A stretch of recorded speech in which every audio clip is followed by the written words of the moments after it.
Hey guys, welcome back to my YouTube channel. If you're here for the first time, honey child, you're welcome. Just don't forget to hit that subscribe button, the post notification bell, so you can be notified every time I post a video. And if you are a returning subscriber, thank you so much for deciding to watch yet another video. In today's video, we're going to be talking about why foreigners struggle to stay in China. Um, This video has been a long time coming. I've made videos like this before, but then I just have new details, and the details that I have, like, they don't normally like explain. You see, so now I'm looking for my notes. Sorry guys if you hear any background noises. I'm in the kitchen. I'm also cooking while doing this live. And also if you hear some fireworks outside, is because Chinese New Year, by the way. Next week is Chinese New Year. And my God, it's Chinese New Year. And so fireworks everywhere. Like there are fireworks everywhere. Um, Hi, at Her Majesty Tamara. Thank you for joining. Um, so I even wanted to postpone this live because of the fireworks, but I just realized that postponing the live because of fireworks, they might even reach until 11, just blowing up fireworks. So I was like, let me just do the live regardless of the firework. So the first thing that we're going to talk about is why foreigners struggle to live in China. The first and foremost is because of the racism and discrimination here in China. Like, I think for every foreigner, they've had it difficult here in China because of the racism and discrimination. Like, and after COVID, it really got worse. Like we are made to feel like we're the ones that started this whole thing. And yet we've been in China. Some of us have been in China for like 5 years, and does not make sense. Like, why are we being like this? Why are we treated like this? You see. So this is the first reason why people struggle to stay in China. And the second reason is language. Language, guys. Like, if you're in China, you need to know language. You need to know their language. um they know how they learn English, they know how to speak English, but they're not just comfortable speaking English because it's not part of them. You see, it's not part of them. So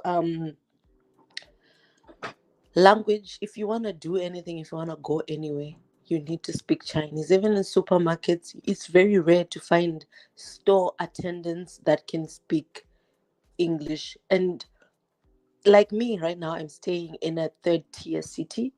There's like first tier cities, second tier cities, and third tier cities. Third tier cities, they are like not sort of a village, but they are like a small city, a small town where mostly old people live, and maybe a few young people, because there is no that it's not big on international people. So for you to get in a store, even banks this side, it's unlike when you're living in Beijing or Shanghai or Hangzhou or Guangzhou. You might find banks attendants that speak English. But here I was really, after moving to Changchun, I was really shocked to find that not a lot of bank attendants even know how to speak English. You know how you enter a bank, then you find a window written for foreigners help. You find that there is that part, but when you get to meet the attendant, they still speak in Chinese. So language is one thing that draws us back. And expanding on that point of language, not a lot of opportunities for foreigners, especially without language. Like for me, when I was studying here, I had to do internship training, and it was compulsory. It was part of my grade. And me working in a hotel where everyone in the hotel, your manager, your HR, the all the bosses, Some of them don't even know how to speak English, and maybe a few, maybe the top ones that traveled abroad, that, the general managers, those ones can speak English. Even the owners of these hotels, maybe they come to see, they can't even speak English with you, but they need somebody to translate. Like, how can you work in an environment where you can't even socialize within the workplace? You can't even, you don't have life, because when you're teaching, because you can't speak Chinese, you can't even talk to them, and because they can't speak English, and when you're communicating, you communicate over the phone, translating, blah blah blah. It's just a hassle, you see. And no, everybody just wants to work in an environment where we can engage with each other, we can laugh. Not, I will then, when I finish work, I go home, and that's when I'm like, I can talk. Okay, Her Majesty Tamara says language is a problem. True, language is really, really a problem. Like, I've worked in a place where I only, like, I would go to work and just do my job. And when they are trying to explain to you how they do your job, you must even watch. Like, when I was working in Crown Plaza here in Changshu, in China, like, for me, I was working in a restaurant. I did food and beverage for my internship service. So they even explaining to me that this is how you hold a cup, this is how you serve guests, this is how you, and they expect you, every guest, when they walk in, you must ask them. If it's a Chinese, they don't speak English, you must ask them coffee or tea, in Chinese. And even, do you want, even if you like, do you need cutlery, what do you need? And when guests talked back to you, they expect you to answer back. And but I'm not Chinese, I can't speak Chinese, I can't, what do you call it? I'm not that big. And if it's a country, like other countries, traveling to other countries, they embrace English. English is such a universal language that you can go in another country, even when you go to Italy. I'm sure you can find people that can speak English and you will not have problems. But when you're in China, it's a problem because you can't. It just can't. Okay.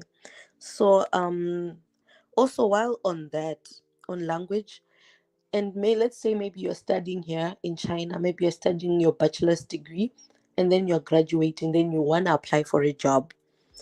If you don't know Chinese, maybe you have all the right qualities of obtaining that job, but then your language, you don't have Chinese, you can't speak Chinese, you can lose an opportunity because of language. That's how huge, like, an impact learning Chinese is here in China.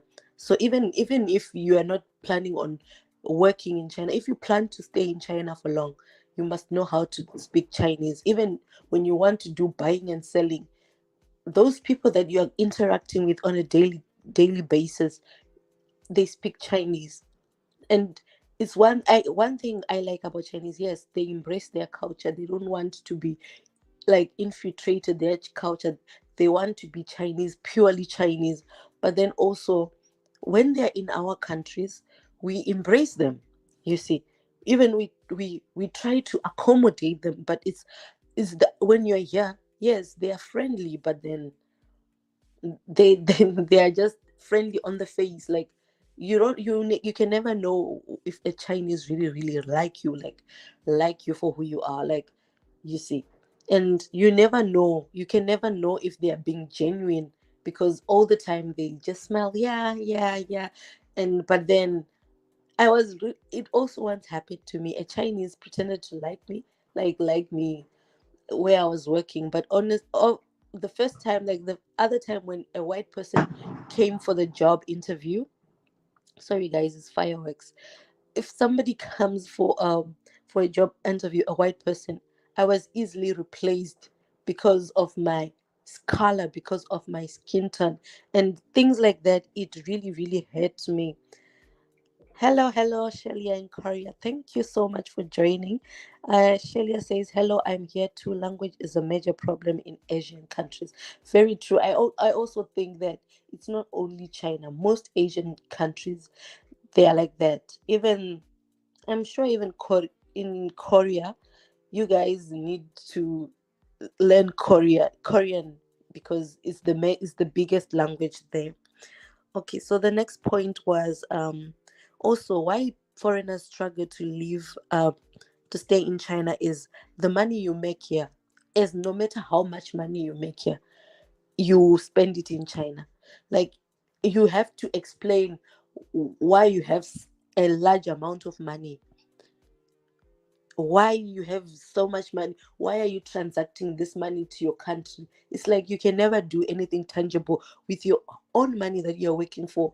Like, even if you say, hey, I'm working here in China, you have to publish, you have to like submit documents on documents, documents on documents, documents and explaining and showing proof that exactly you are working. But this is your money, and these things they give you so much headache. Like, I'm waking up every day at 5, starting work at 6, and coming back home at 6 in the evening, just so that I can't even move freely with my money. I can't even transact, because now they say you're doing money laundering. What are you doing? I get that they're trying to protect their country, but then if I am a worker here and I have the work permit, it should only up, like, it alone should be, it should cover all other proofs. Like, it's my money, I'm working for this money.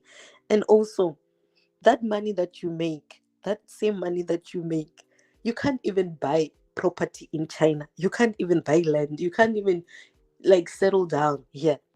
But when they're in our countries, you find that, oh, this whole building is owned by Chinese. This oh, guys, like, they can even buy houses. They can even, like, why is there no like double standards in, like, shouldn't they be double standard? Like, when we are also in your country, offer the same things to us. And I also feel like this sounds a little bit political, but I feel like, you know as us also as Africans, we should do something about this, like learn from them. Because if us, we are not offered the same opportunities in their country, in their country, why should we offer the same in our country? Like, it should just also be like the same. Okay, let me look at the comments. Say, Shelia in Korea said, you are welcome. Fireworks for New Year. Yo, it's been loud. It's been loud. Like, we can't even sleep. I even tried to postpone the live, but I just realized that even if I postponed, they will still pop, and until the 28th, or even 1 February, there will be fireworks every single day. She also says, yes, it's difficult to save. Yes, money is really difficult to save when you are in a foreign land.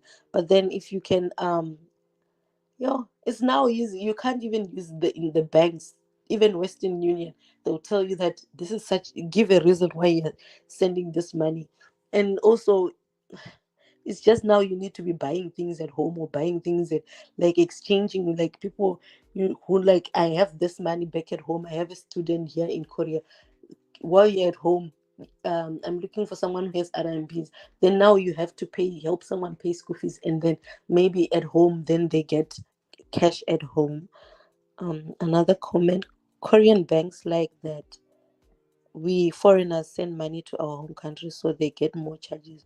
They get richer. Very true. And when you're sending large amounts of money, you'll be like, how is this possible? But I've never tried send money back home during using a Chinese bank. But everybody that has this kind of issues are always complaining, like, how is it like that?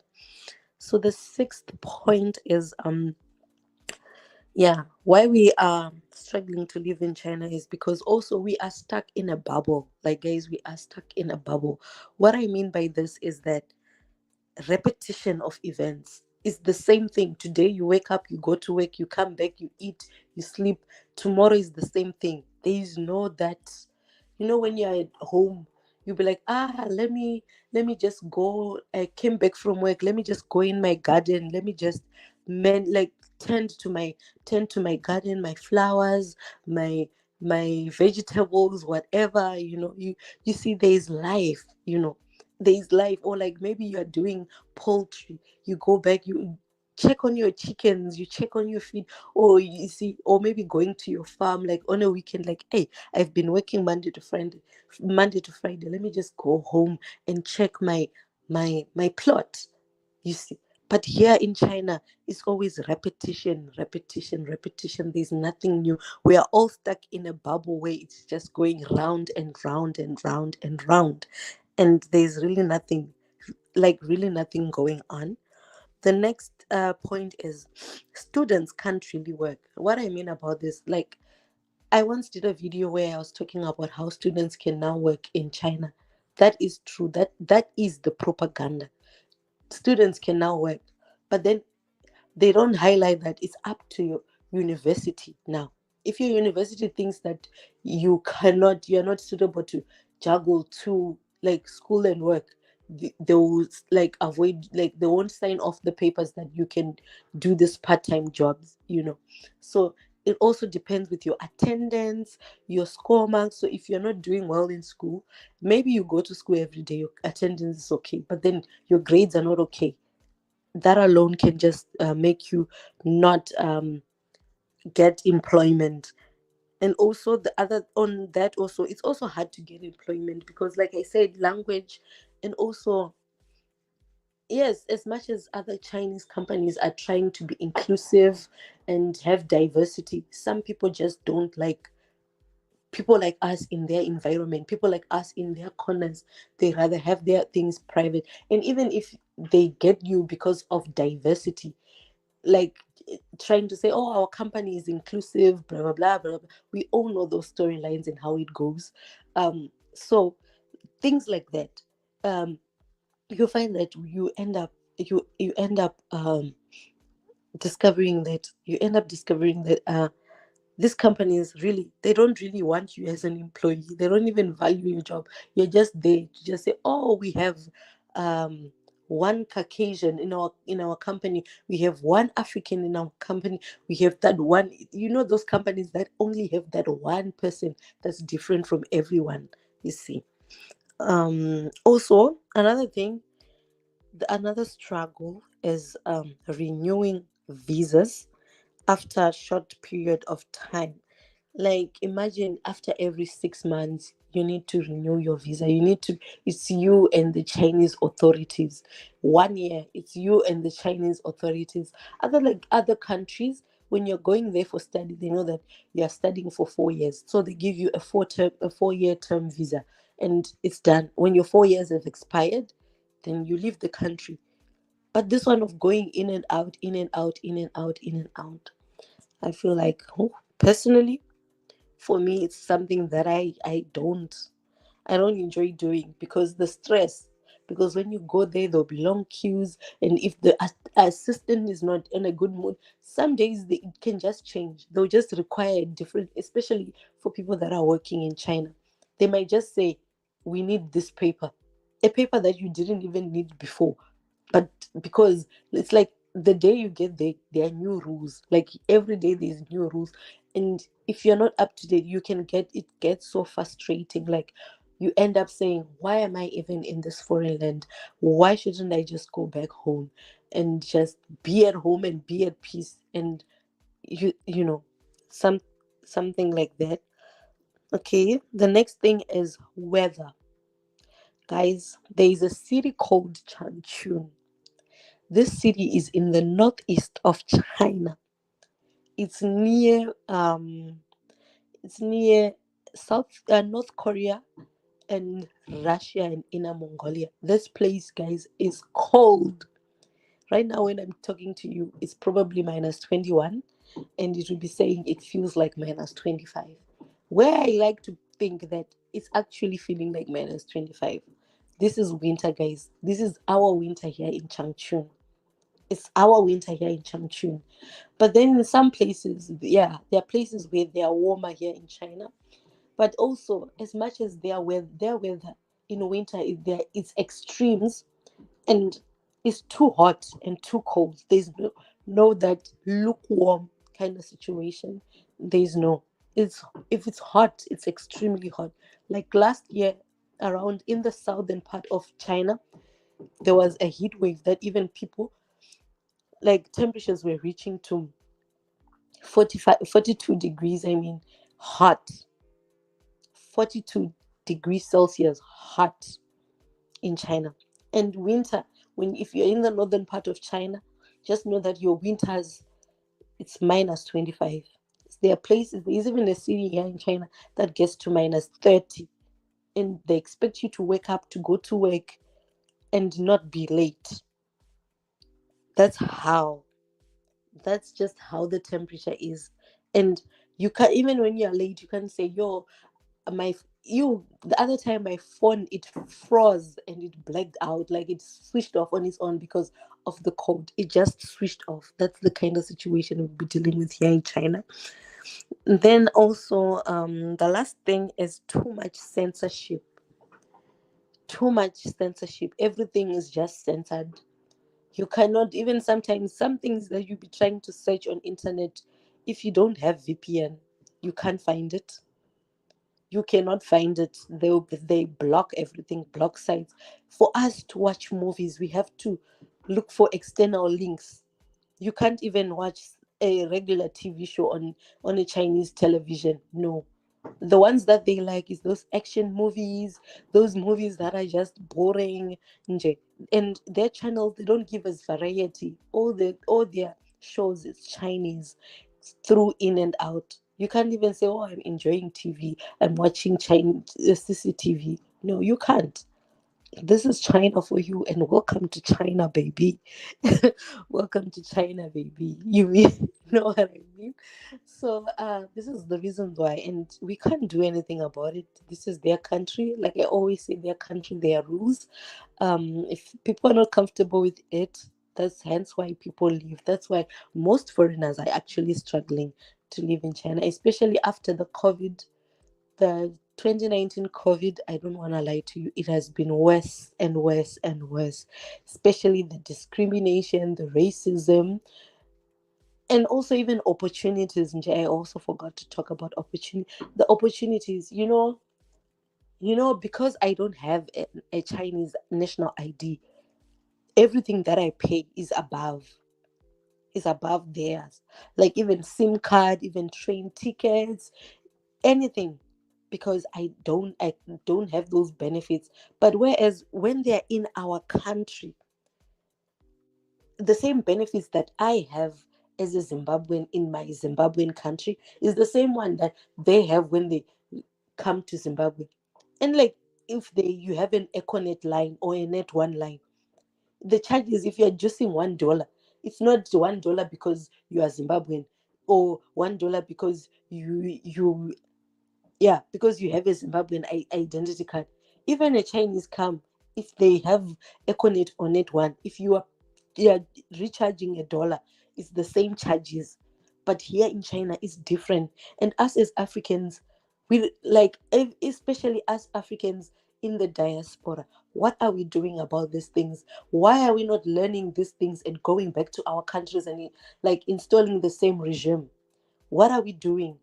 They get a front row pass to our countries, to our resources, and we are here just quiet, doing nothing. Like, what are we doing? Instead of us learning from this, like learning, like taking this as a learning opportunity, like, oh, why shouldn't we do this in our own country? It's something that would mean the most, you see.